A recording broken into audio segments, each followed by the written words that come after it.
नमस्कार दोस्तों, स्वागत है जीवन दर्शन में आपका। तो चलिए एक नए पुस्तक पे चर्चा करते हैं।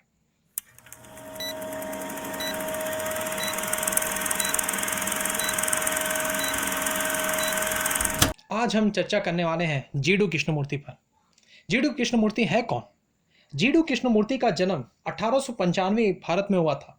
13 वर्ष की उम्र में उनके लालन पोषण का काम थियोसॉफिकल सोसाइटी ने अपने हाथ में लिया था, जो उन्हें विश्व गुरु का वाहन मानती थी, जिसके आगमन के वे दावे कर रही थी। कृष्णमूर्ति जल्द ही एक अत्यंत प्रभावशाली रूप से उभर कर सामने आए, एक ऐसे शिक्षक के रूप में जिसे किसी वर्ग या श्रेणी विशेष में नहीं बांधा जा सकता, कभी किसी से समझौता को राजी नहीं था, जिसकी किताबें या वार्ता किसी भी मजहब से नहीं जुड़ी थी। वे ना तो पूर्व की थी ना ही पश्चिम की, उनका नाता तो सारे संसार से था। अपनी मसीहाई छवि की पूरी तरह से खंडन करते हुए 1929 में उन्होंने उस विशाल संगठन को बड़े ही नाटकीय अंदाज से भंग कर दिया, जिसके उन्हें इर्द गिर्द खड़ा किया गया था, और ये घोषणा की कि सत्य एक पथहीन भूमि है, जिस तक किसी भी रस्मी मजहब, फलसफा या पंथ के जरिए नहीं पहुंचा जा सकता।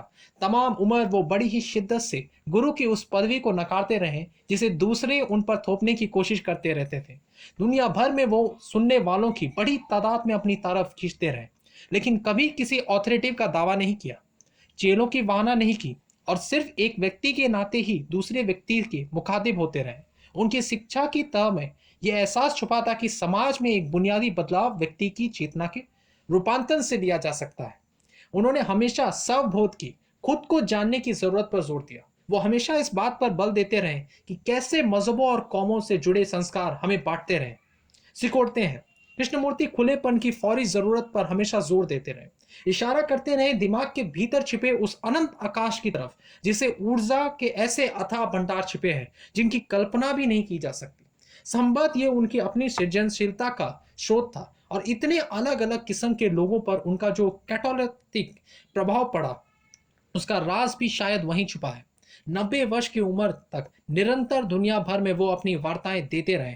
यह सिलसिला 1986 में उनके देहांत के साथ ही खत्म हुआ। उनके संवाद और वार्ता को जनरलों तथा पत्रों को 60 से भी ज्यादा किताबों में इकट्ठा किया गया, और वही किताब आपके सामने पेश की गई आज। अगर आपको ये वीडियो अच्छा लगा तो जरूर लाइक कीजिए। जीडू कृष्णमूर्ति एक ऐसे व्यक्ति थे जिन्होंने आज़ादी के बारे में बात की है। हम में से बहुत लोग आज़ादी को क्या समझते हैं? अभिव्यक्ति की आज़ादी, बोलने की आज़ादी। लेकिन वो ऐसे व्यक्ति थे जिन्होंने मन की आज़ादी पर बात की।